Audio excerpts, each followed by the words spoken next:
All right. I'll try to give you interesting things. Um, I don't know if anyone in the class lives on a dirt road, but the oh, roads that's were bad. horrible this morning. So Oof. if anyone else is on a dirt road, that might be why they're not here. I have heard that Rasputista, right, or whatever it's, how do you say that properly, which is a Russian word for mud season, and is what's happening in Ukraine. Um, but it's a bike race here actually. But, yeah. Anyway, it's like people are saying. I mean, maybe everyone forgets what happened last year, but like they're saying it's worse than it's ever been. Blah blah blah. Pretty bad, right? Our dirt road is worse this year. Okay. I mean, I've gotten stuck. Actually, I wasn't driving. In my defense, someone else was driving, but they got my car stuck. is that the term you use? Stuck? Do you have another term? No. So at least on the farm where I grew up, it's bogged. You get bogged. Never Lots of things get bogged all the time. I don't know what. There's something dying when I do that. Yeah, bogged. We've bogged the ute. We've bogged the tractor's bogged. It's all bogged. Yeah, so it's bogged, and then people come back. There's a lot of swearing, as you can imagine, and that sort of thing. Okay, why don't I have that in? Oh dear. All right, I guess I'm gonna leave that aside. Okay. I won't even say it because it's sad. Okay, there's a talk at 12. I've got to mention that. Abigail Jacobs, who's worked with a lot of, she did a PhD at Boulder, I think, in Aaron Classett's group and Dan Laramore's group. She's giving a talk at 12, and she's in Michigan now in information, what do they call it? I think it's School of Information, something like that. There you go. Responsible AI. I mean, everyone's trying to do this. We'll see how far we get with it, but it's at least we're thinking about it. So yeah, this is good stuff. I can't remember if my cat follows her cat or something like that, but I think that's possible. And then Mieta's going to come on. Collective intelligence. People frame wisdom of crowds and so on, but we've sort of talked about this. I mean, I think almost every time she's fantastic. She's at Santa Fe Institute. We should always say, and stupidity, right? Like we just shouldn't. Yeah, you wouldn't want to point in one direction. I know, like happiness is sort of a problem in that way. Okay, I can't believe this. Two of you. This is a little thing that I don't think it's not compiling. I don't know why that is. Okay, so where is it? This is a thing to play around with. This is just sitting in MATLAB, which is whatever. Look, I even make help things, my little scripts. But this is so you can put a word in, and it'll give you synousionyms and antousionyms, and then some indices if you need them. So I don't know. Let's try one of these. So and it should, I think. So you'd have to put in word like chicken. 5. No. Yeah, let's make that a bit bigger. Yeah, so these are things that are similar in essential meeting, rainfall, which is interesting. But basically, it's a weak. It's pretty safe. We're in the safe space, right? There's sort of safe and low power, which makes some sense. And then the opposite's going to be over here, infuse and so on. And then it makes a little LaTeX thing. That's useful to do, whatever scripts you use. If you start to build things you might include in papers, just have some little LaTeXifier thing. I don't know. I don't mind that. What's the opposite of volcano? Pajamas. Again, there's so much military sort of stuff sitting in this lexicon. This is of course just a natural thing, and but it's for metaphors. We that's a powerful base to build with. The apparatus that we have for knowledge, right? This metaphorical sort of hierarchical thing. I do think a lot about it, like how we'd like to name things after people, blah blah blah blah. But it does feel like it will be good to kind of exhort that more out of what, especially in science, like just try to keep bootstrapping on top of essential things, and then you can use them as metaphors and keep going rather than calling it, the. I mean, so like black holes, right? Not bad. Turns out they're not black, but they're pretty good. They're holes you fall into in a big sense. It's good branding. A lot of movies, people get excited about it. They even put libraries in them. People invest money into stuff. Yep, it's fun, right? Uh, Pretty long term thing. No, you got to understand. But that's good framing. But then we have things like the Schwarzschild radius, I think it is, which is some guy discovered that you figured out like, oh, there's, this is a bad thing, and there's going to be a radius at which you can't get out of. A friend of mine and I remember we thought of that in college, and then we found out it was a real thing. We're like, okay, idiots. But now it's named after someone, and it doesn't really tell you anything. It doesn't, right? I mean, it's an opportunity to put into like the death radius or something, whatever. Give it some like snap, because it's sort of important. Like if the robot tells you you're approaching the Schwarzschild radius, like okay, but the point of no return, much better. I know. Okay. Anyway, this is an explorable thing. I don't know if anyone wants to suggest. What's the opposite of religion?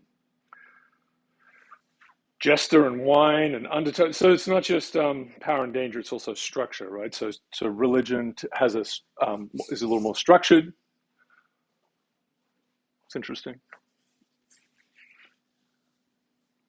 And they can be really different meanings, in emblem obviously, but like just distilled. So it's nice to sort of feel through these a little bit.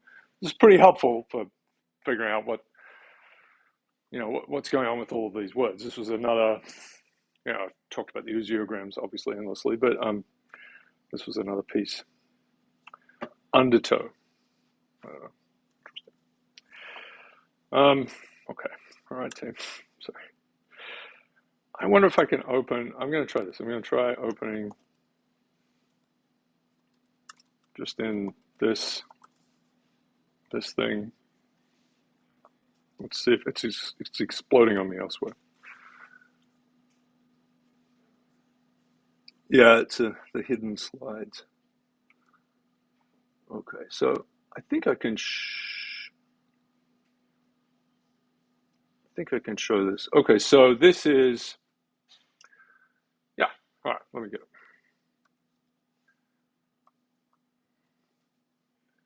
I guess this will do. Nope. I know what I have to do. View, single page. Oh my God.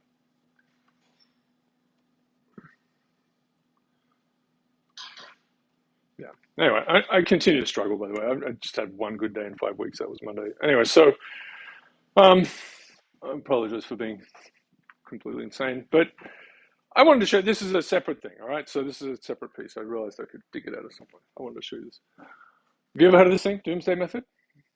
This is a really helpful little thing to have in your head. And John Conway is a famous mathematician, came up with it. He was killed by COVID very early on in the pandemic, which was a pretty good example of badness. Game of Life, yeah, right. It's at Princeton or IAS, I think, for most of his career. Yeah, Game of Life. So this is a bit of a strong, the Doomsday rule. So we can look that up again. I always sort of forget because it's a bit of an overinflated sort of term, but it's basically what day of the week a date is for this year or for any, right? And it's a sort of like savant kind of thing where someone says, oh,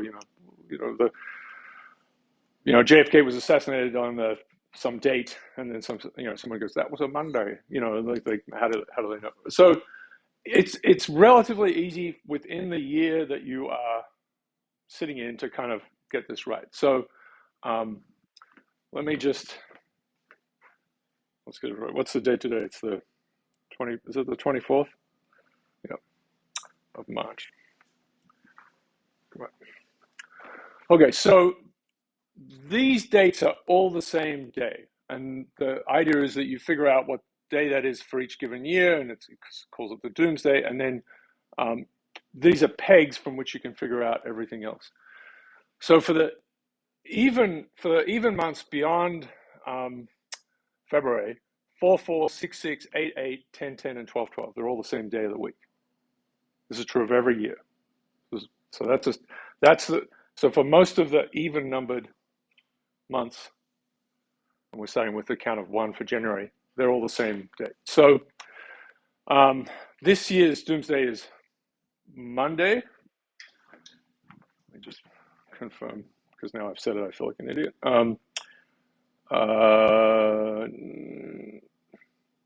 Yeah, so it's over here, 2022, Monday.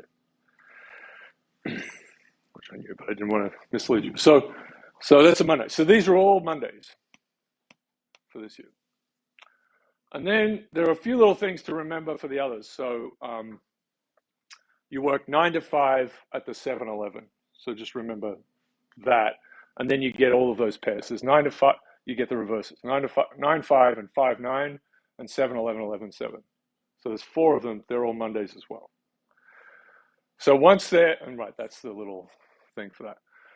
So the start of the year, January, it's either now you just kind of remember these. This isn't sort of a rhyme.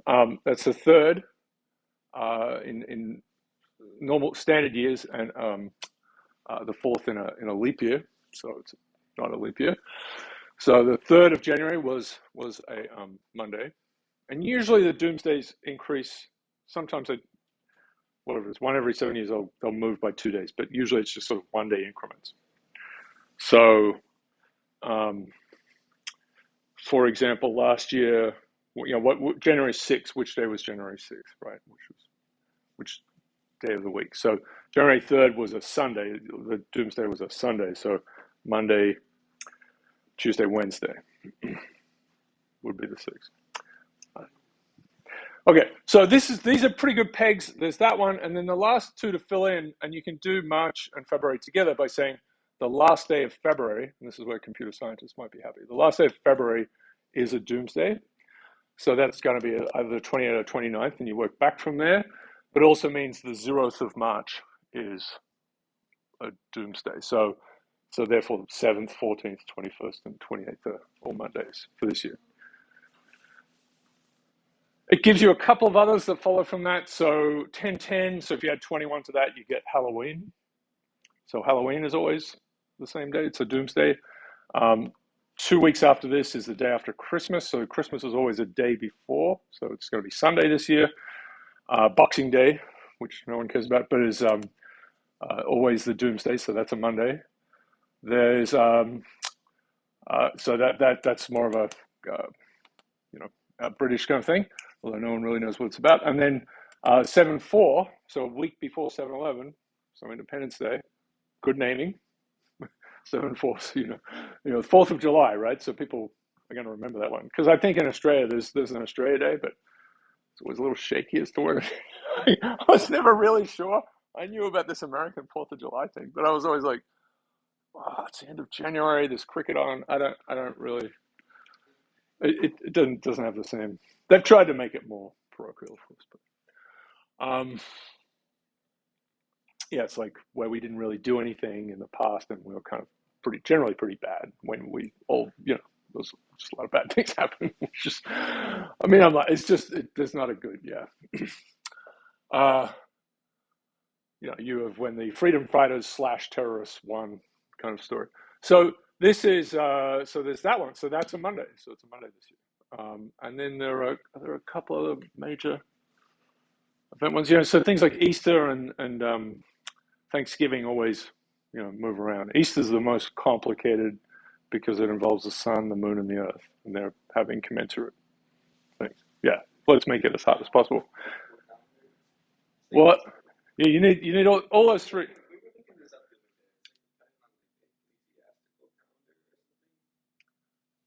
Yeah, so this is in Foucault's Pendulum, Umberto Eco, semiotician, right? So there's a plot point in where it was 1600s where the Grail or whatever is moved from one society to another. You know, these kind of secret societies, and they have to move it every 100 years. They move it, and there's something goes wrong with the dates because and this is still true today, right? So Europe moved to.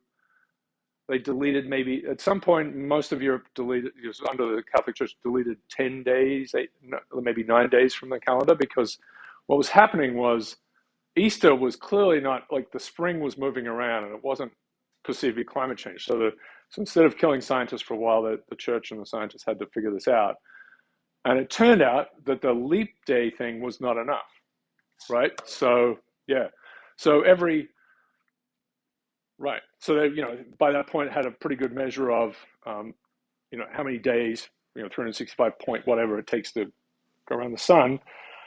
And the way to deal with this is to take that extra bit, which is about 0.25, and turn it into a continued fraction. So the first approximation is 1/4.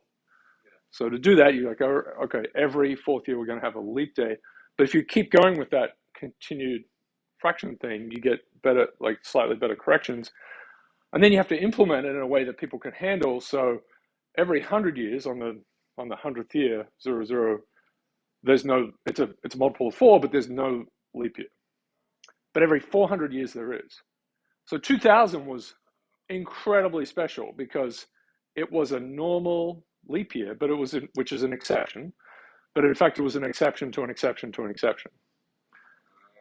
So 2100 will not be, 1900 and 2100 were not leap years, right? So you went from 1896 to, you didn't have a leap year until 1904.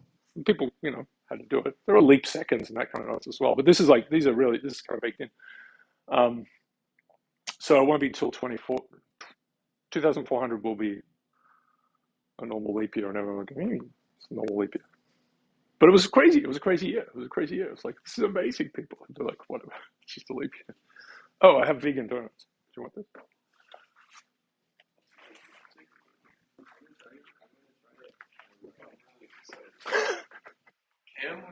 It's from the hot cafe or whatever it is down on Main Street. We've established that the vegans can fake these things pretty well. By the way, in shows, vegan is always there as someone to hammer on. Like it's always a good little throwaway joke. You can always every time they brought it up, yeah.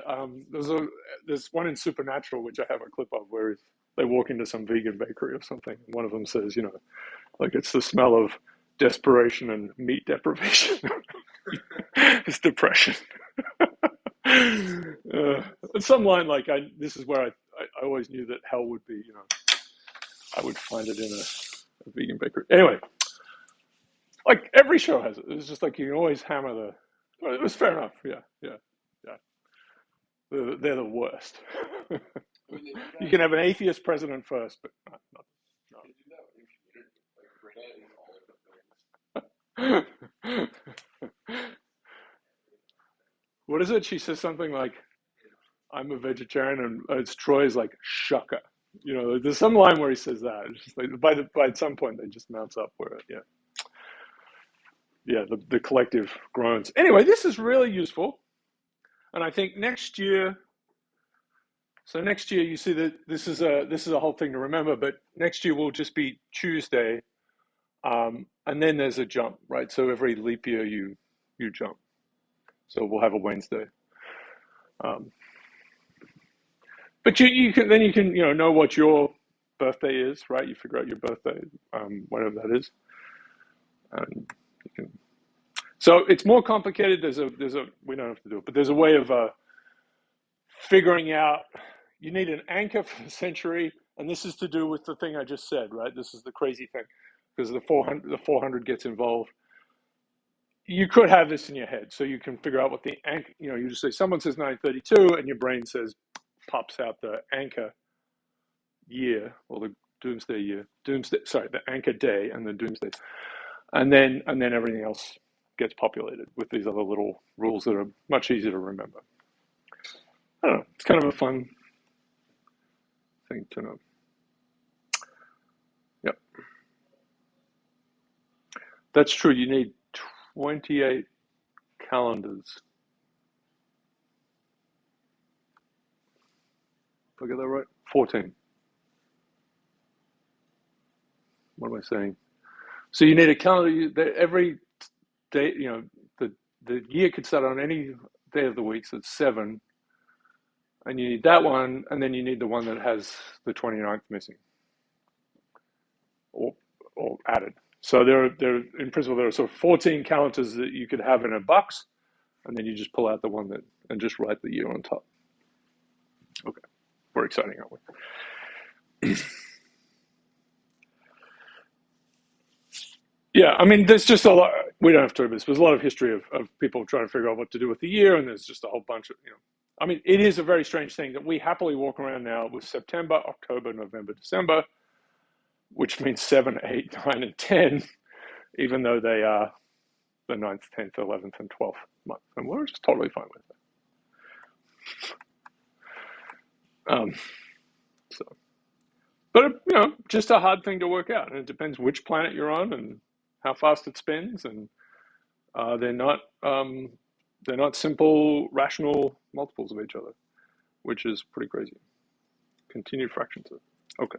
All right. Okay. I'll show you this. There's a meaning thing. It's in here.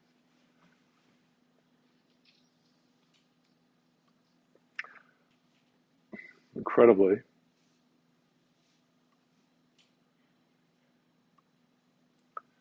So this is from What We Do in the Shadows. So you watch this? If you have not watched this, It's so good. It's really, really good. Vampires that live in modern society and have to try to blend in a little bit, but are really bad at it. where do they live in particular? Staten Island. They live on Staten Island, and they're from hundreds of years. Like they dress in this way, and they've got a bit stuck. Basically, they've taken over maybe 3 houses by this point. It's not really a conquest of the U.S. I think just one house. They may be exaggerated in some of their. But there's a movie and a TV show, and they're both really good, which never happens. That's insane. So the original movie, it's the New Zealanders. It's the Jermaine Clement and how do you say his name? Yes, Waititi, the guy who did Thor Ragnarok and Jojo Rabbit. Yeah, they're total maniacs. It's so good. Flight of the Conchords is. I don't know if you've ever seen that. It's Jermaine Clement.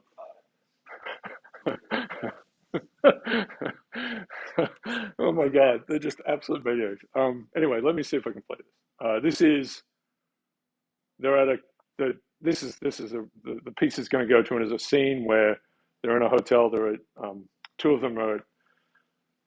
They're both vampires. One is an energy vampire, right? He's an extremely funny character because he's not like the others, but he just drains people's energy. So it's kind of that's a really nice take.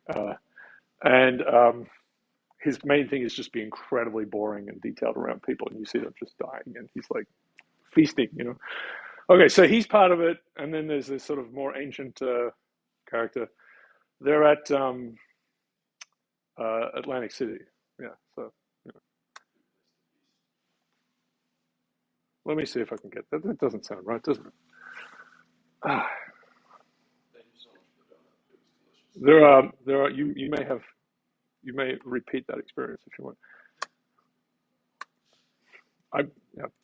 Let me just. I don't know why I can't get sound to work sometimes. This is Hulu, which has like 50 different weird things. Huh. Looks good, right? No? Oh, that's interesting. Sound looks really dead. Wow. What about that? Okay. It claims it's going to work. Let's see if that actually works. I don't know why. There's another thing in the middle. What exactly are you trying to say? Nothing, No. all good. Hello, I'm in Greece. This doesn't matter this time. Aeropuerto, airport. Can we go to the airport, please? Thank Okay, you. good. This is it. Hey, look at that. You got a couple Kuthra Pollys, a Hofstetter, and 4 Wallowitzes. Oh, and Penny. Not bad. Do you know what I have been wondering, Colin Robinson? What's that? Why do they call it the Big Bang Theory? It's about the creation of the universe. The what? And in a single instant, my world was turned upside down. Hence, the Sheminovich-Cohen conjecture. I gave him the broad strokes, the heliocentric nuts and bolts, if you will. Has nothing to do with cats like you thought. But what about the 4 elephants? For 750 years, I believed I knew the truth, that the earth rested upon the shoulders of 4 mighty elephants. Forget about the 4 elephants. Who stood on the shell of a large and noble turtle. Look at the turtle. Uh-huh. And then 4 more elephants, around which the sun and the moon and all the stars revolve. But now, thanks to modern science, Nandor understands that we're all just temporary aggregations of dust and fluid camping out on a big rock that's just one of an infinite number of equally unspecial big rocks that make up part of this vast and uncaring universe. This is science. But this is a turtle. The world which I have known for 7.5 centuries is a lie. Yeah.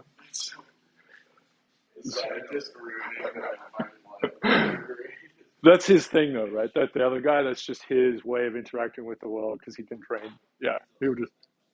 Yeah, he's an energy vampire. The guy on the right. He's the one. That's that he just can't help himself.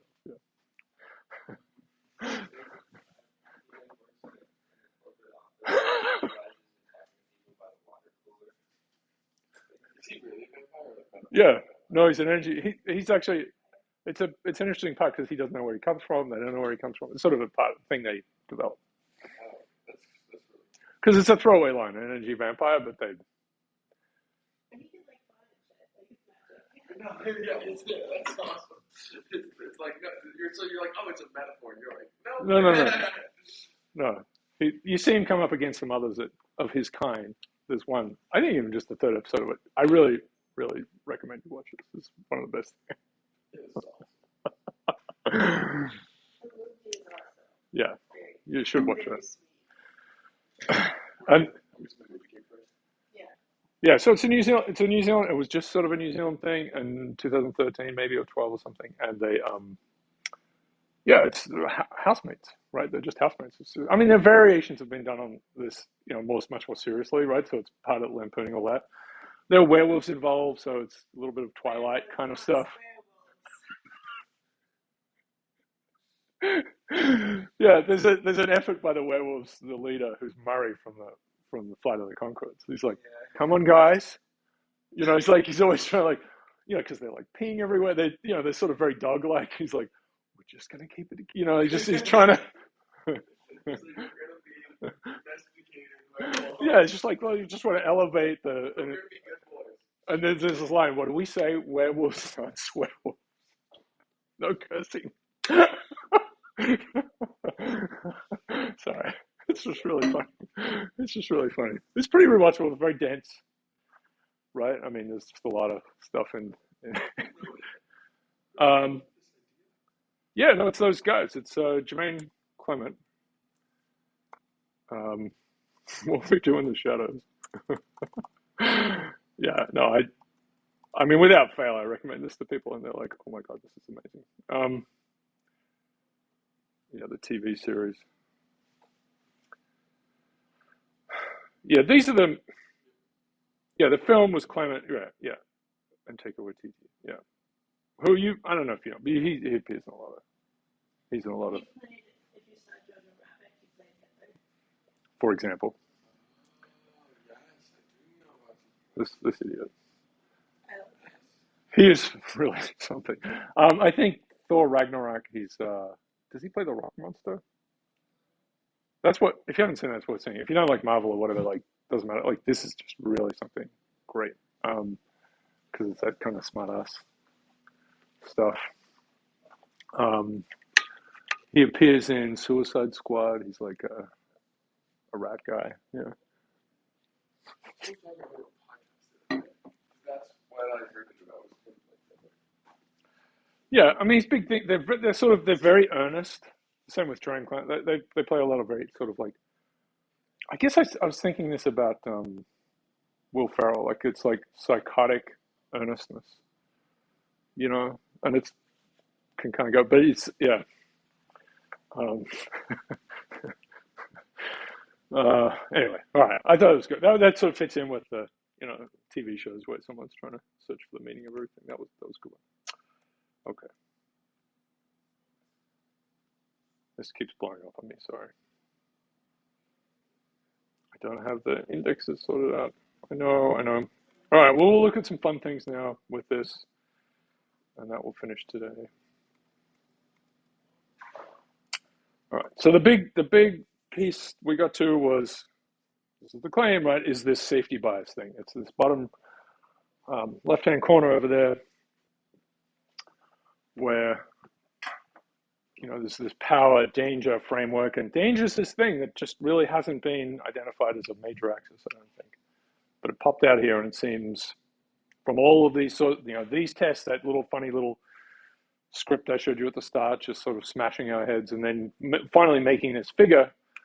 You can see it kind of popping out. It doesn't fit here, right? If you follow this, doesn't fit. These are different corpora. Clearly there's clearly a grain that way. The top ones are all off, but once we've right it around. And the really big piece, and I'll repeat this, is that started with this, made this just out of like, well, maybe, right? This sort of a maybe, like we'll rotate it around. Is this easier to understand? So we kind of had these different things, and really in the end, you sort of have a compass. You don't really have a preferred thing. But then looking at real corpora and getting actual counts of tokens and not just types, this one became sort of clearly, the one that's aligned with it. Doesn't mean it's right. It's just aligned with it. So they're all like that. That's all of them put together, at least the power danger one. And quite different things. Knowledge, spoken, off the cuff stuff. And the madness of Twitter. Of course, this has social amplification built into it in a way that these others don't, right? Because you have retweets here. Different things. But just to summarize this, right? So the framework emerged from this PDS one, and sort of GS, but the PDS one came out of looking just at types, right? We were not using counts at all. We just had a dictionary. So that's fine. And then when we look at tokens and look at counts and sort of view where they turn up, then we start to see this kind of bias. It's not a beautiful filled in thing like this or whatever. But if you do the projection here onto this danger axis, of more dangerous, safer, you can see that bias there. These are pretty balanced, a little bit in the positive power direction. This is an example where it's the median, which is the black triangle, is in the middle. So there's a little bit of that. But before what we had was this axis, and we projected we didn't know we were doing this, but we essentially projected everything here and said this is happiness and this is sadness, good, bad, right? That's what the hedonimeter did. So it's a very interesting, really amazing thing to dig out after all this time, was that this dimension was sort of it was a shadow of a compass. So we're allowed to have moral compasses. This is a essential meaning compass. Yeah.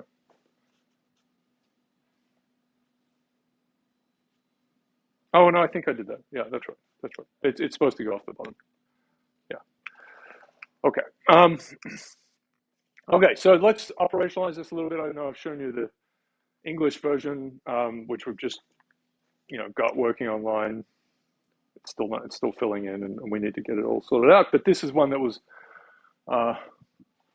This is for Twitter. This is non-interactive. It's but it's a smaller time period, so it's just January, the start of 2020, which was our super fun year.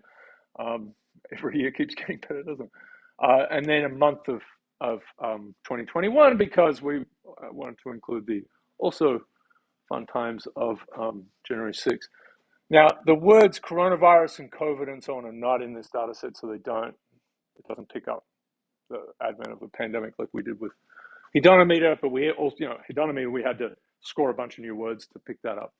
So just as is, these 20,000 words, they do pick up George Floyd's murder, and a little bit here you can start to see with the January 6th insurrection. All right, so what is it? It's the three frameworks. Valence, dominance, arousal, that's the one that was presumed to be at right angles, an orthogonal system. Then this sort of nominal goodness structure energy one, or goodness energy structure, and then this one power danger structure. So, so they're all doing the same time series. You can see, right, there's a route, like that's the excitement one. It sort of tracks with energy. Valence, we're just doing this thing where we're adding up scores of words. We didn't take out the center of the words here because it's a pretty flat distribution. It's not like it's really peaked around sort of a neutral value, so it was good enough to just use all the words that we have. Valence are good. So they, in terms of an instrument, these track fairly similarly. They flip around when you start to talk about danger. So you can see danger really spiking here and really spiking here, and a few other places here. This is it's hard to remember. This is the, Trump gets COVID, right? That sort of exploded things for a while, and then the election itself, he got it just after that first debate with Biden, where he kind of yelled at him, and then there's that's the election itself, and then this is just zooming in on them, right? So this is going to be, and underneath this is 15-minute data points actually, and then this is smoothing at a day scale. This is now that same thing, but smoothed again at the hour scale, I think. This is for about a month, and then this is for, a day and a half around January 6th. So you can start to see the weekly cycles or the daily cycles very clear in these things. But we're and this is, Christmas is happy, that's what this is.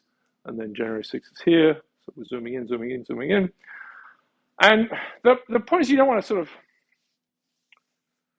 it's useful to actually see all of these time series. It's useful to, we're not going to call them goodness and energy going forward. We're going to call them, for example, energy is going to be power plus danger, right? Like northeast. We're going to use that because we think they're more fundamental.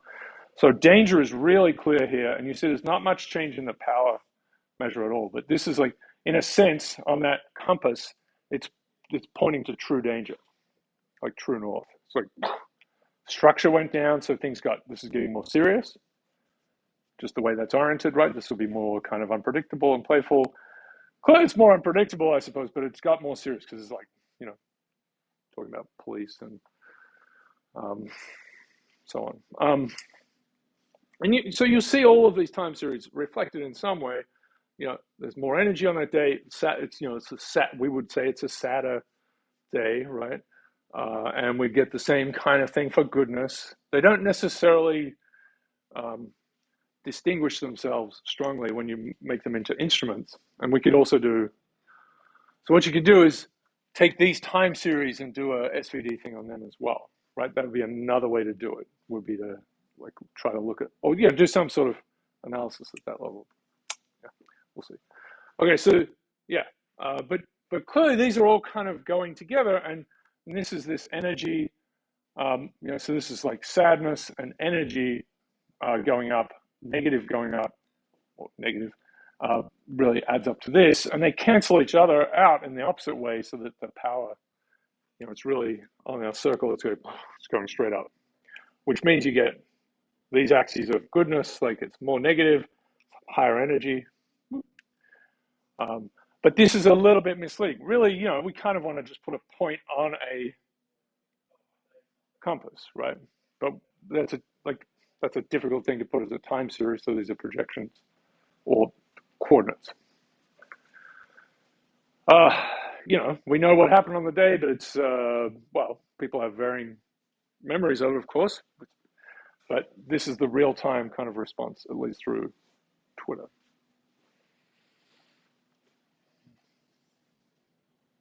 In terms of danger, you can see this goes up to about, it's hard to see in here, but it does spike up to minus 0.05. So it's not, yeah, it's lost in there, but it's similar to what we got here for George Floyd. Okay, all right. So ousiometer,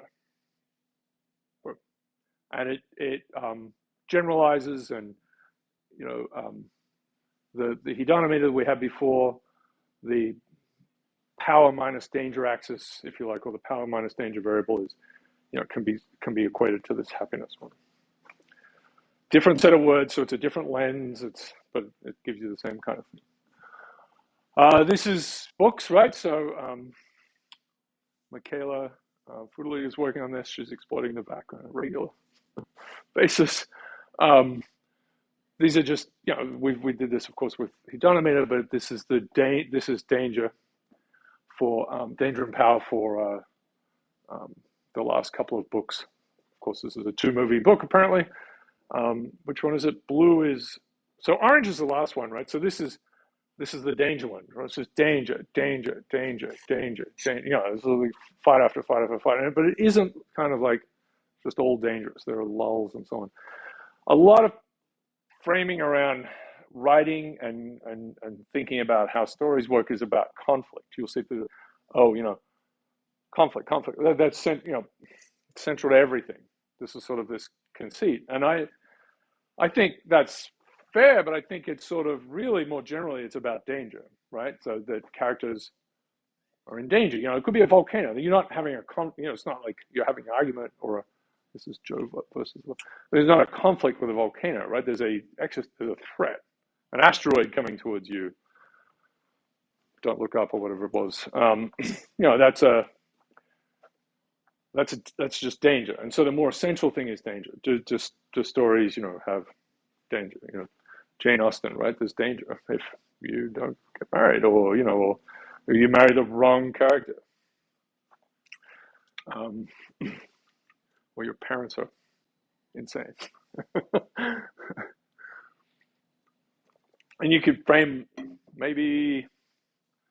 some of those things as conflict, but the essential thing is just danger. It's just danger. Right? Yeah. I've been watching. I would talk about shows all day. Raised by Wolves, HBO. Second season is out. It's out. Yeah, you should watch it. Yeah, you should watch it. I mean, Raised by Wolves. So basically, it's every possible. It's androids raising humans raising, like it's a weird species and all sorts of things. And Ridley Scott directed the first couple episodes, and it's. I think the first season was really cool. It felt like a little bit about what's happening. Like it's like space mythology. Yeah. Ooh, okay. Cosmic space mythology. Because and it's religion versus atheist. right, because, Yeah. Because that's what they're trying to figure out is, hey, was this technology created and then like a religion formed around it, or Yeah, no, they got did a all. religion create this So, technology and everything else? so they're really on the hook now because they've set up the first 2 seasons are pretty amazing right, but they think it's a 5-season thing. Does it end up like Lost or what? Like the guy who wrote it or whatever set it up claims that he had it mapped out. So Or the new Westworld. Like the new Westworld felt like yeah, first 2 seasons so good. yeah, but yeah, so and that's one of the problems with you try to have season-long arcs or then bigger things, but you don't know if you're going to be cancelled or not. Right. So it can lead to some strange This is why Rick and Morty storytelling. didn't get canceled, but then planned on it. And they made all these grand storylines. They're like, oh, we're not really going to have to do anything. What do they go? 14 more seasons? Yeah, Now they're in a lot of. six or seven. Now they're in a lot of trouble. And like, so all the fans that have been going for so long were like, can you resolve these storylines that you like placed since like season 1 and like haven't really addressed? I'm like, yeah, I've been so annoying about The central finite curve. They did something very. That's why they did that. It's impressive. Like, I want you guys to stop bugging us. Yeah, no, there's a lot of universes where Rick is not. Yeah. Yeah, it's pretty. That was good. That was very impressive. Anyway, it's basically a huge. Rick and Morty is all about basically Inception. How many ways can we? How many ways can we play with Inception as a concept again? Which obviously Dan Harmon watched that movie and was just like, "This is the greatest thing I've ever seen." I would love to make a lecture that's Inception. I also want to. I've had this idea of doing one which was just silent, like Hush in Buffy. Like it would be a weird thing to do. Where you just come in and you do, there's something goes on, it's on slides, something, I don't know how to orchestrate this, but it might not be a very good learning experience. But I just, I mean, it's an interesting thing to do. There was a show that did that recently where no one could talk. Anyway, but look, this is really, I mean, these books are blah, blah, blah. There's a lot of complications now, but obviously they did spread, and we talked about it in parks, but they're good things to look at. All right. This is, I'm going to connect to a few other places, and Julia's work is going to appear. So this is an older thing now, 1980 paper that said, okay, we don't think it's even dimensional. It's a circumplex, the so-called circumplex model, which just helps sway with people. I don't really understand this because I feel like it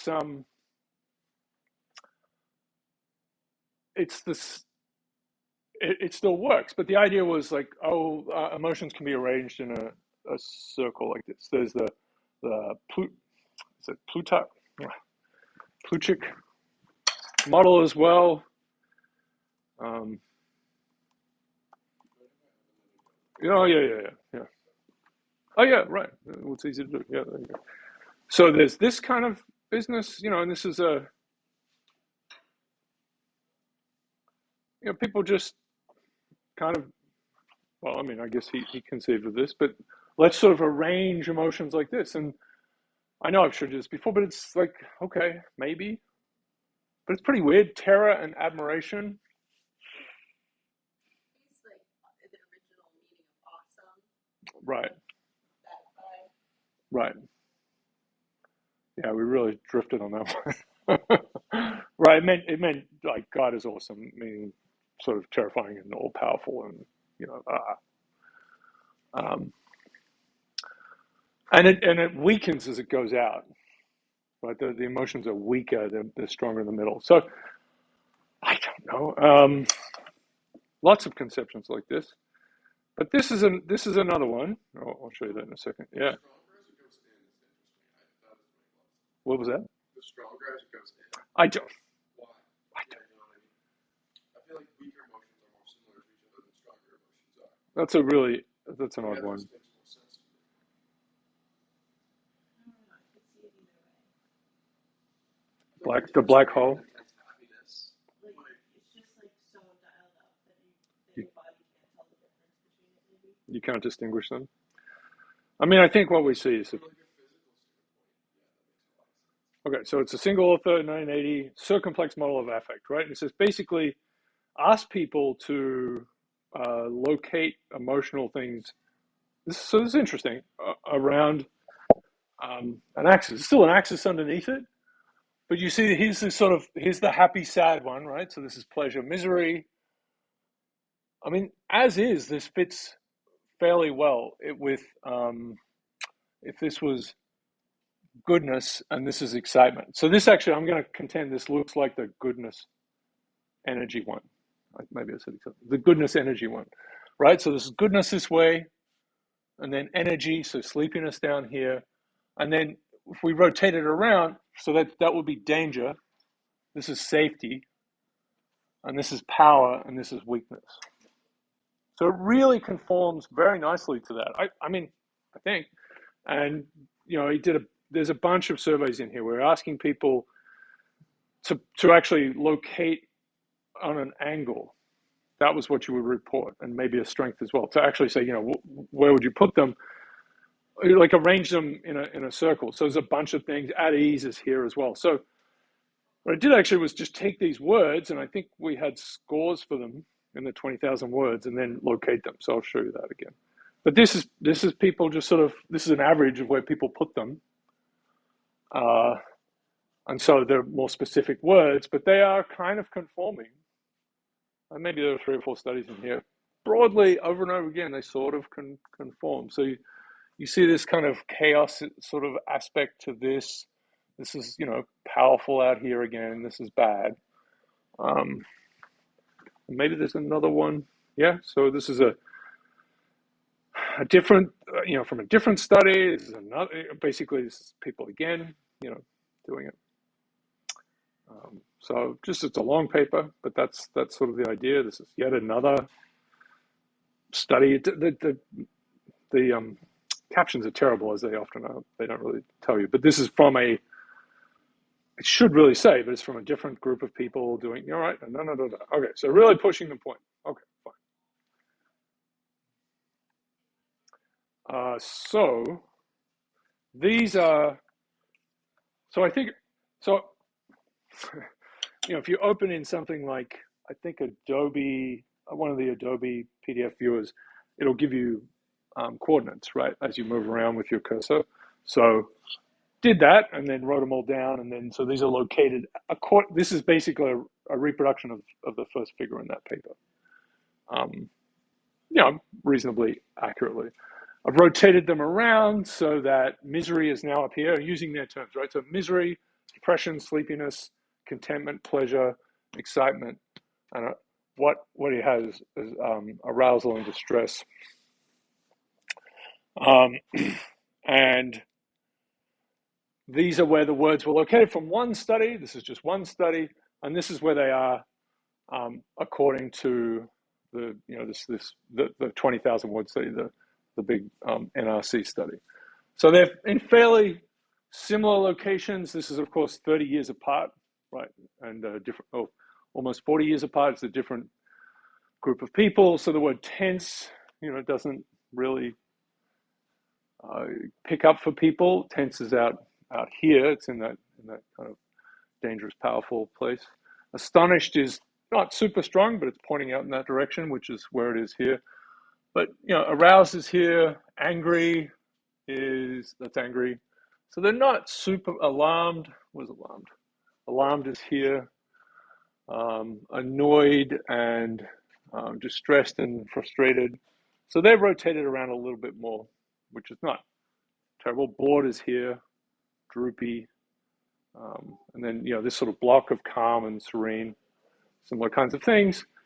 Where's satisfied? Well, satisfied is pointing down here, actually, but pleased is here, right. Of course, you're being asked different questions about these words here. This is the VAD framework. This is quite specifically being asked to arrange them in a circle. So, all of this is to say, it's like this is a kind of an interestingly similar, so it's not too bad. Yeah. This is like a weird observation, but I feel like the framing on the left is far more like of a first person, right? Like when we think about someone who's distressed or content, Yeah. who's excited or depressed. Like then if we look at the right, it's not like that. It's far more like a third person kind of appraisal of things, right? Things are dangerous or safe. When you say that, it's not necessarily in particular to one individual. Most of the time when you use that framing, it's two people in general. Yeah. Or it's powerful, weak, which is like this thing, or like it's a power. You know what I mean? So Yeah, no, absolutely. I mean, this is a difficult part of this. Like, they're asked it's a different thing. I think that makes the right better because like people are gonna because it's from a first person thing. People are it's gonna be less intuitive. It's a little. Want to say it's contingent to what your commitments are. But on the right, that's not necessarily the case. And this was also in the context, like fire truck is in here or whatever. Like this is not just emotion; it's a much bigger space. So you're sort of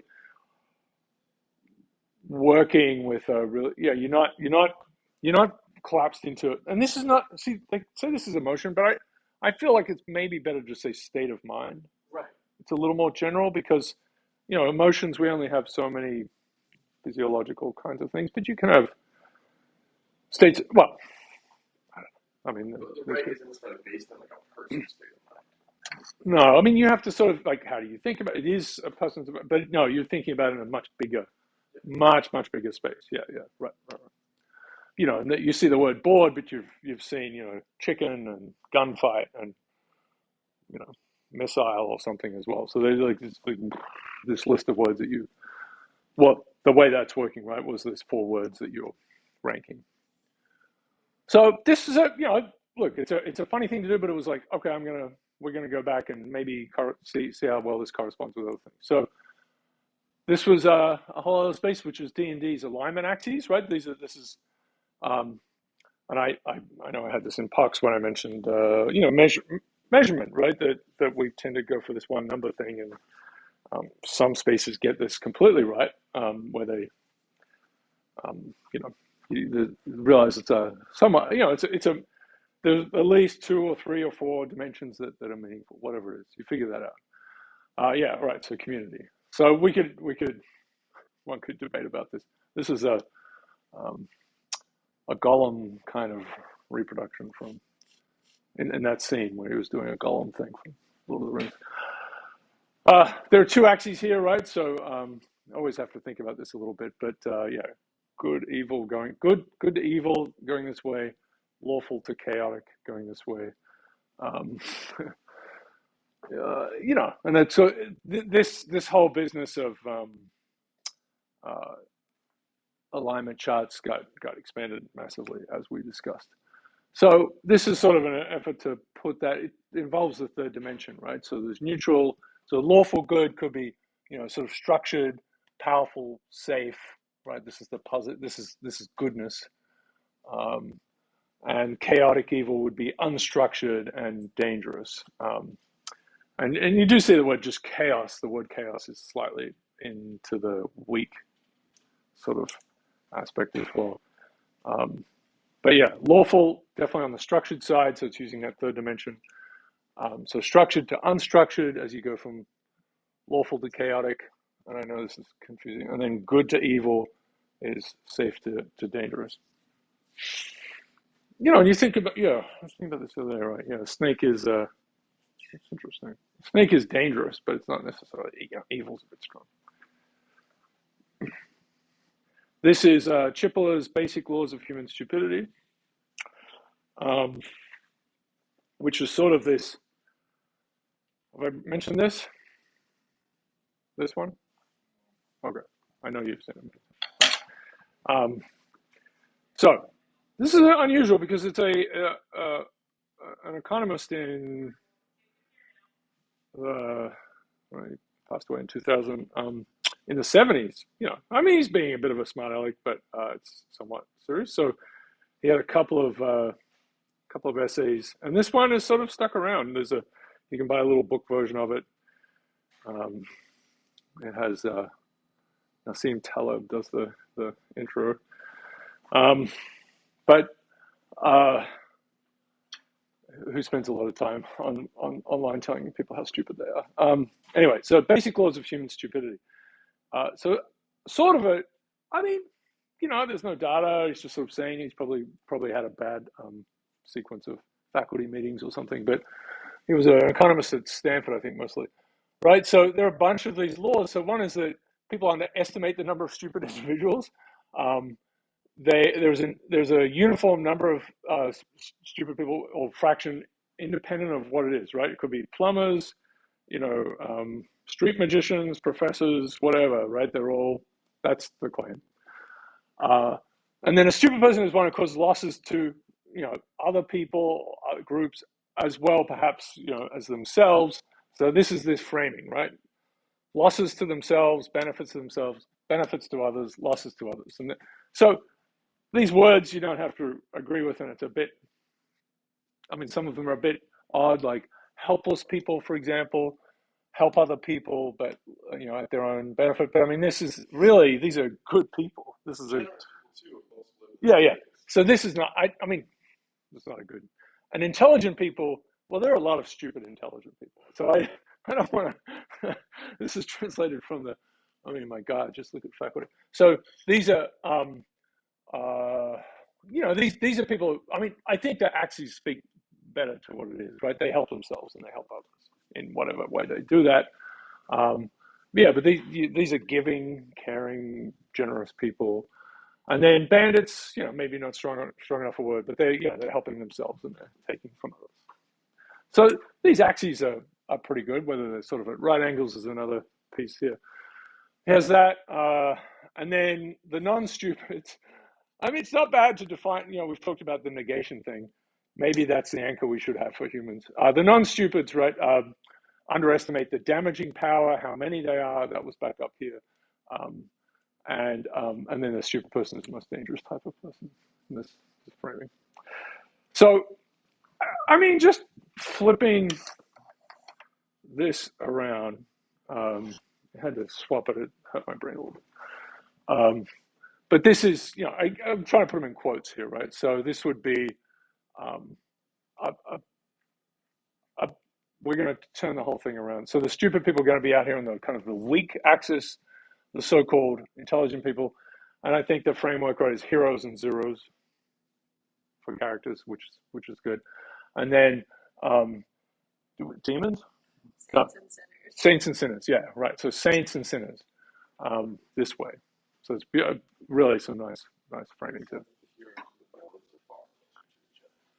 Well, it's fair, yeah. And then the ones that are out here are kind of tricky, right? Because they're pretty dangerous people potentially. Who is it?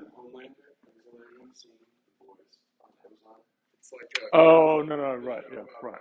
It's not great superheroes. But they're incorporated, so they do violent, terrible things, and they want to be a part of the U.S. military industrial complex. Homelander is the Superman equivalent, and he's like, the hero of that. Like, he's like keeping America safe, but he's also like a chaotic, crazy person with a potential to like destroy the planet. He has a good public image.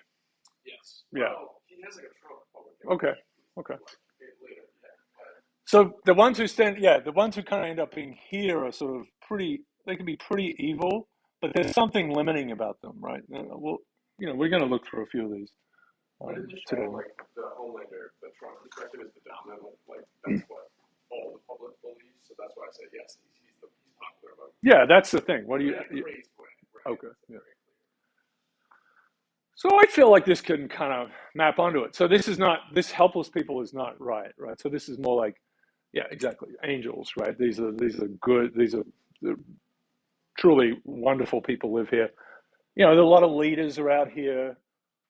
They're not. They're going to get their awards and their names on things and so on, right? They're not. Right. They're not sacrificing themselves. These people are self-sacrificing. And of course, there's the degree to which characters, I mean, not just people, but organisms of all type pretend to be one of these, in these spaces, right? So we'll get to it. I think it's better to look at it here. So, So this is this fantastic work. So Julia's led this thing, and 800 characters. I think maybe we get more eventually, but this is really important because this is a completely different data source. It's just like an online thing where you could rate characters from shows. I mean, it has Pride and Prejudice, so people looking at that as a book or as a show? Everything in it is a show or a movie, but some of them also have to be books. So when people were answering it's whatever. an amalgamation of whatever they thought of. But definitely, there's a lot of TV stuff in here. Like you expect people. You have to watch some TV to be able to, to answer a lot of these. So this is really spectacular because this, also conforms to the Chippewa thing. But we don't have power and danger here, right? We've started with over 200 semantic differentials. Some of them are weird, like there were emoji ones, which we.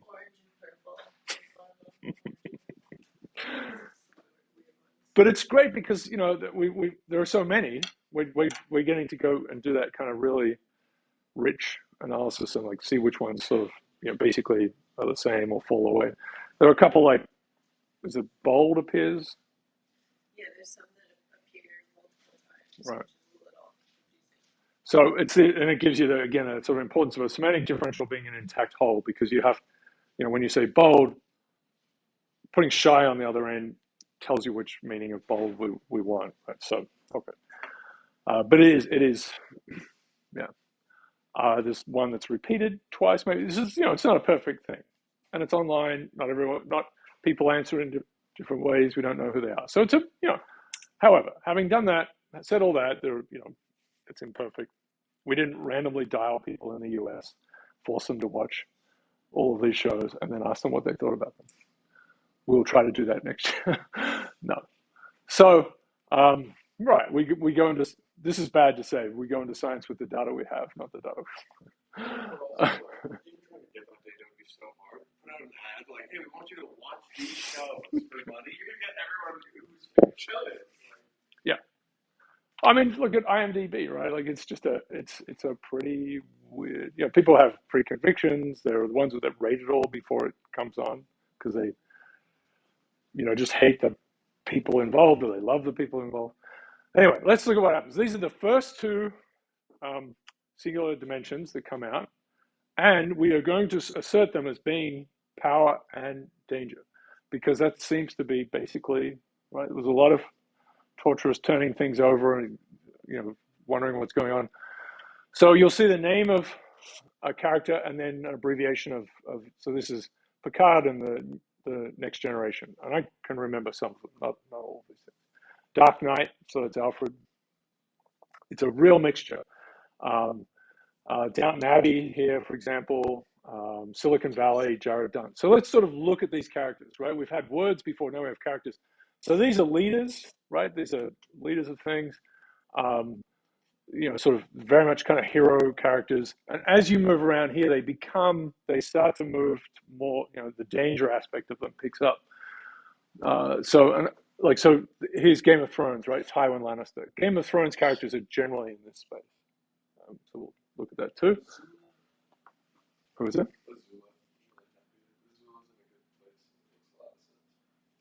So what's that from? Oh, it is the last. Sorry, yeah.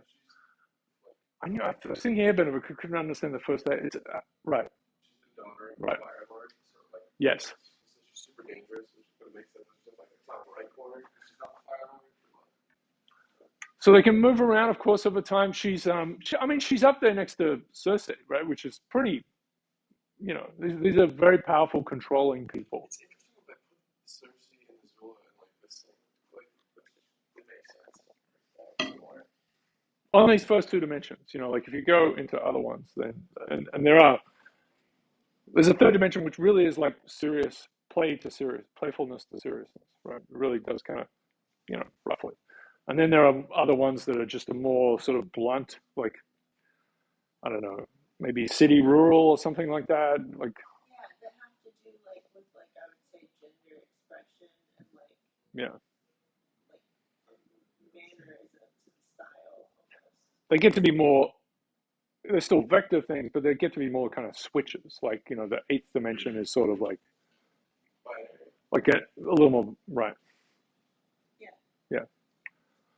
Yeah. These are more general and bigger, but then they sort of get more into like character kind of things. Like, I don't know if city country is one of them, but like it feels like there's like themes that rugged and right is like kind right. of theme that That's why I thought like having the differentials are really useful for like bigger dimensions, especially. They seem to be right. I mean, every dimension is some linear combination of all the semantic differentials, but they tend to kind of pick up on one the further you go out. So it becomes like, here's the big story, like, are they powerful, dangerous, and playful? And then you kind of like add these little pieces as you go further out, and the singular values, die away. But this sort of depends on, this is just an overall one, and it's one of these diagrams where it just sort of like plots the things. So there are 800 characters. That's what this underlying histogram is, and then there's just sort of a labeling to kind of get a sense of it. There are 90 different Storyverses. Yeah. And you can see there's a little bit of a bias here towards more powerful characters. So this is a different thing because these are characters in shows we're interested in, right? But there's a bit of everything. These, maybe less out here, these are the, this is the tortoise corner. And these are chaos agent characters here, right? So you can see a lot. So the dangerous ones like Joker, Voldemort, Politics Lestrange is a little further around here. There's June, so big bad guy. Sid Phillips from Toy Story. He's totally psychotic, doll killing machine. Joffrey. So in terms of Game of Thrones, Joffrey sort of is a little bit out here by himself. Most of them are in this space. So not super powerful, right? He does. Oh, they all kind of get it in that series, but he is he's very much so the chaos agents are here. I don't know if you've seen Silicon Valley, but Bachman, Arrested Development, they're mostly out here. Community, they're mostly out here as well. They're all chaos agents. And then you have people who are Lydia from Pride and Prejudice. And then as you get out here, they're more sort of just this was sort of the they harm themselves and others kind of space. So Barney from The Simpsons and Homer, Michael Scott is out here. Then you get into these sort of weaker characters like Tobias, who's a total nincompoop, Kevin Malone from The Office, and then Big Head Nelson Spaghetti from Silicon Valley, who becomes a professor at Stanford just by accident. Right? What was that again? He just turned up and gave a talk? I'm just shaking my head because it's so silly. Rex from Toy Story, that's the dinosaur, right? Yeah. So these are generally, these are good people. Generally speaking, they're kind of, this is the saints down here. I like that George Michael is down there. Arrested Development. So I'll try to show you some, because we have 9 of them, and we can look through some more of them. I have a few here, but this is the power playfulness one. Let me just show it quickly, but say, for example, Robin Hood, playful, right? Phoebe Buffay is up here from Friends, right? So they're kind of more like, so there's Michael Scott. So they're more playful. These are serious ones like Petunia Dursley. This is the power weak axis this way. Who else? Dolores Umbridge. These people are not. These are very serious people. One Flew Over the Cuckoo Nest. Very bad character. Tywin. Right. So they're spread out a little bit in terms of power, but they're these are people who are terribly serious. And then goofballs up the top. Joey Tribbiani's here. Peter Quill from Guardians of the Galaxy.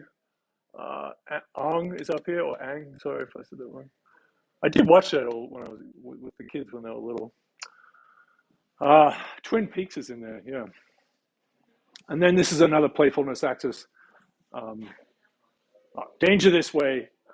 What is this done? This is not labeled properly, right? So this is playful this way and dangerous this way, yeah. So playful, dangerous people.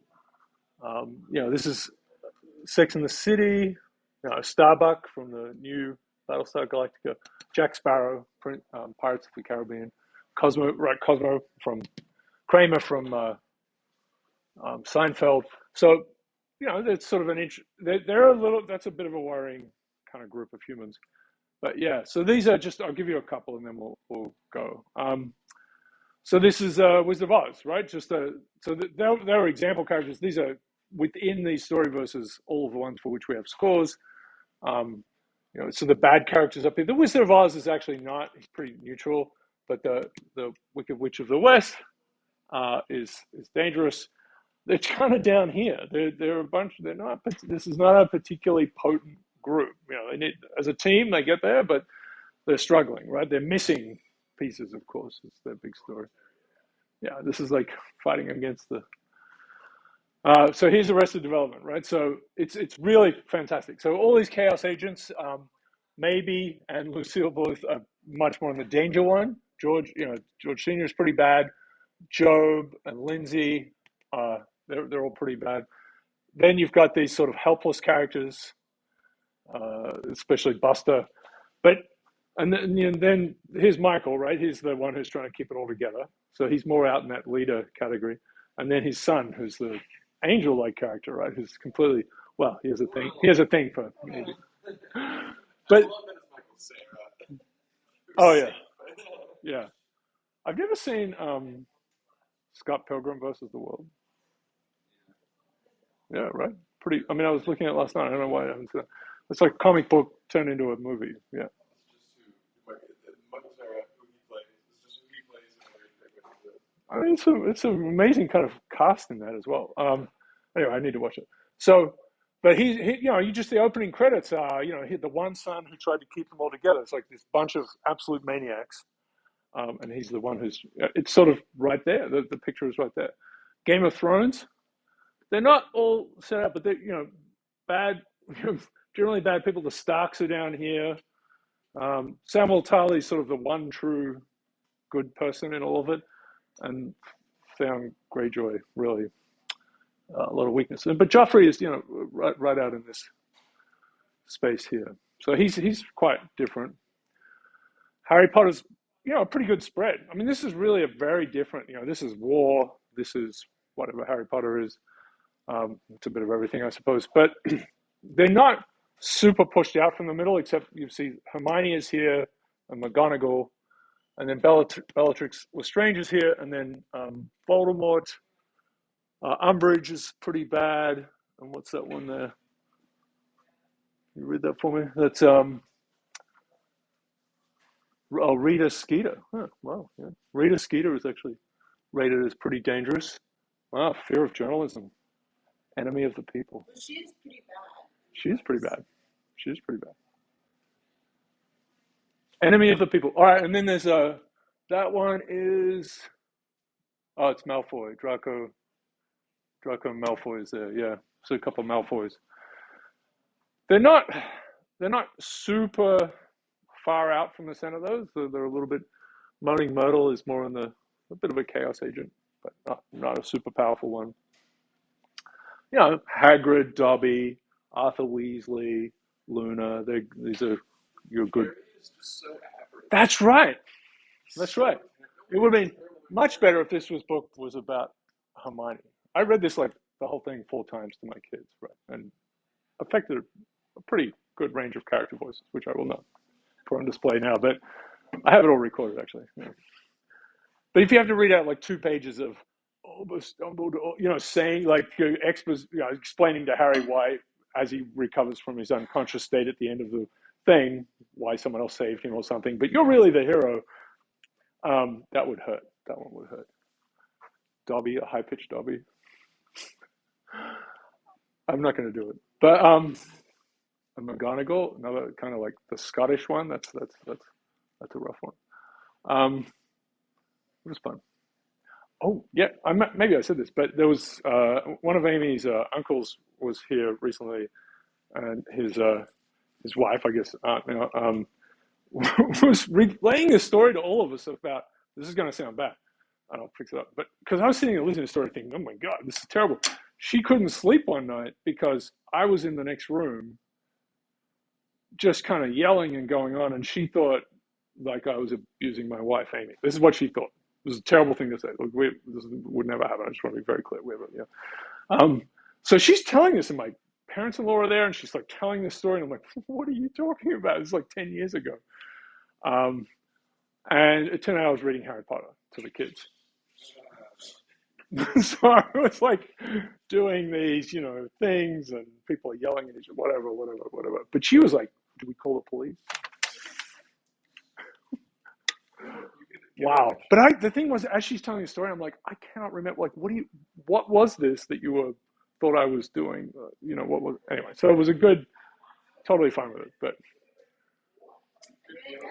I guess that's a commendation on your performance. no, it was good. It was fun. It was compelling.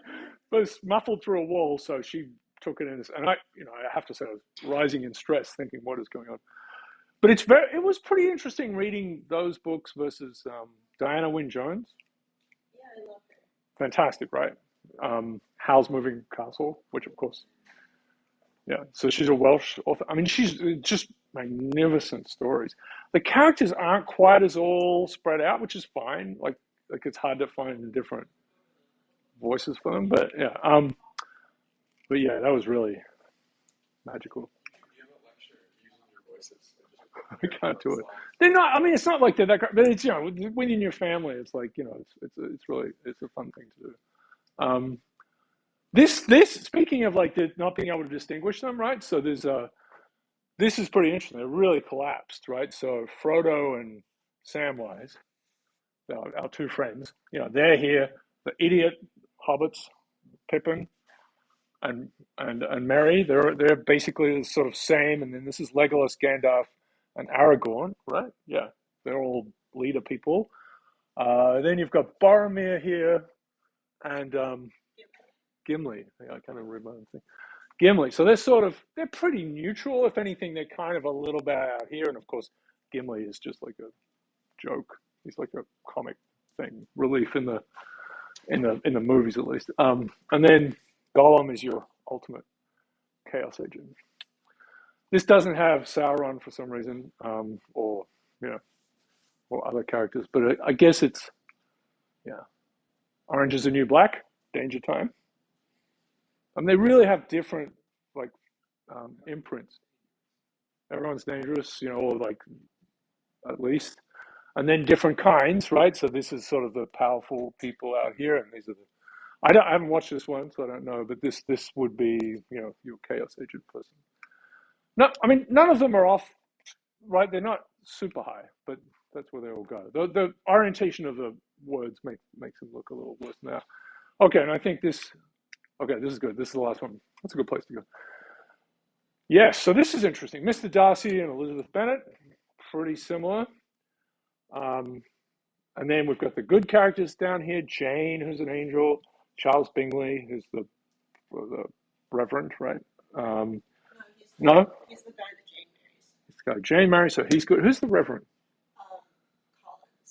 Collins. Yeah. Okay, so he's a little ineffectual, right? He's definitely over, and this is and then Mr. Darcy's sister, yes, who's a good person. Lydia, who's the chaos agent in here in Wickham. These are Madness, and the mother, Mrs. Bennet, who's over. Not again, she's here. She's not out here, but if anything, drifts in the direction of a chaos agent. There's some your dangerous, powerful characters here, and if you let me look at one more, and then we'll go. But we can play around with there are many more of these to look at, of course.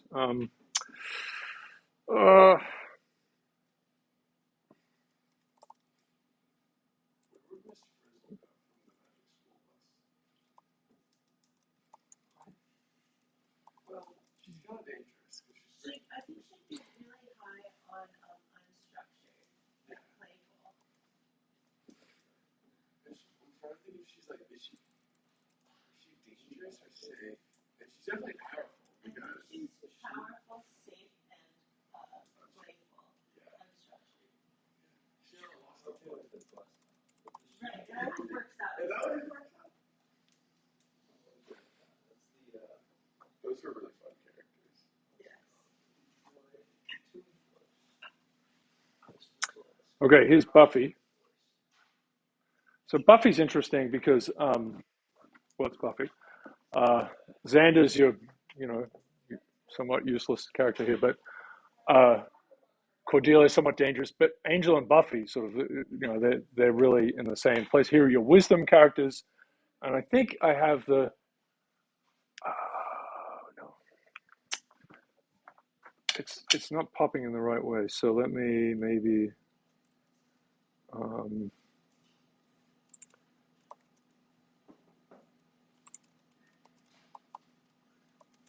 What was that?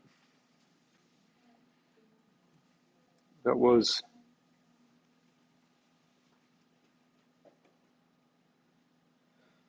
BBS, right? Yeah, okay. Let's see if this just explodes everything. Opens.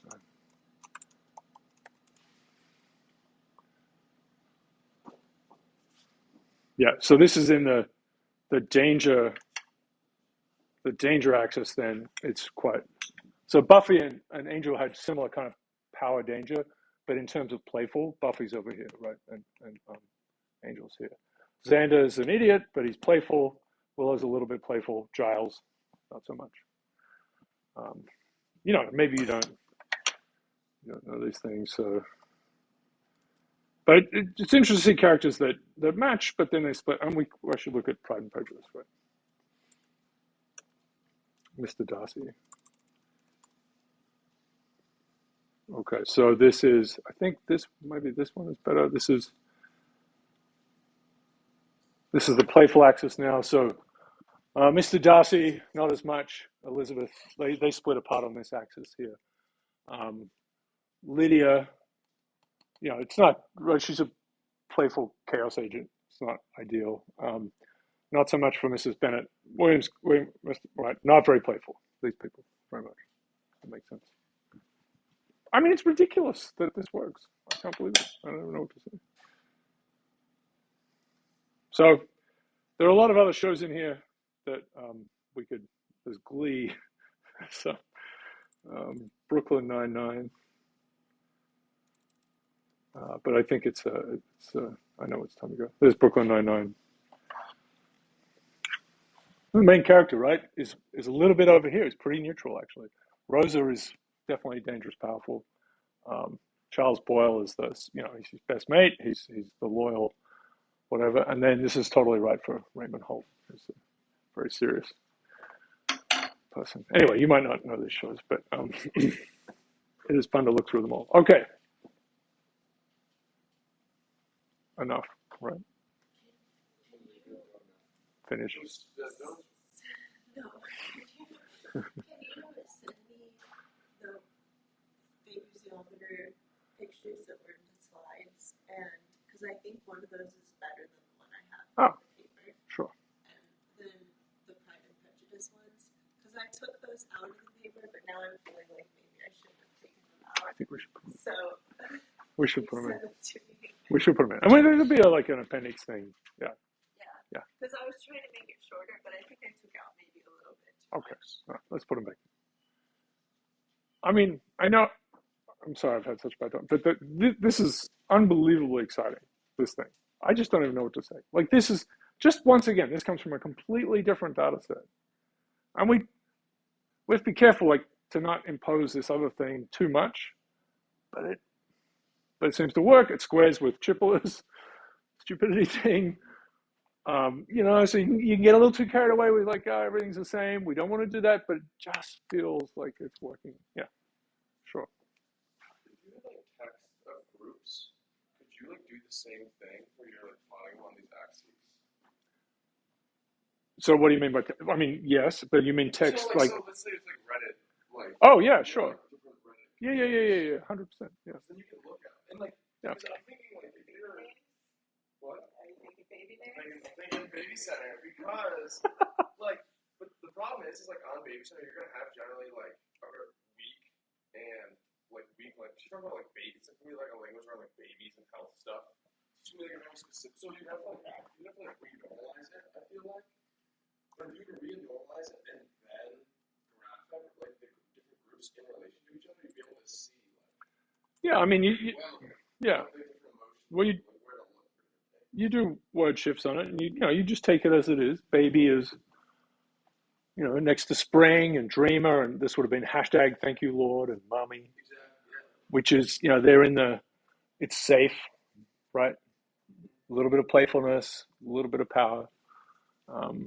So then you normalize and then we're just like graph the groups in relation to each other. You can see like how each groups the differences in the. Yeah. As long as this was just a fantastic thing because we had semantic differential score. But yes, I mean, just as we did for the time series for Twitter, ton of words on one day, score it. And you have a ton of words for a Reddit group, which can be done over time. It's one of these things we want to put on Story Wrangle, but it could be done over time, or it could be just like, here's a year of X, here's a year of this other thing where they're talking about whatever. I mean, you just leave in what they have. They're going to talk about babies, right? That's fine. And when you do you can do the allotax kind of thing. You're like, okay, you can see the texture of them. Maybe there's a way to. I think I understand what you're trying to say. Like, given the subject matter, like, where are they? Yeah, I'm worried that they might be all too clustered in one area, and then you want to look at the different But that might just not be true. I have to look. Okay, they'll move around, I think. Yeah. Yeah. Yeah, you've all got to go. I'm sure you have to go. Yeah.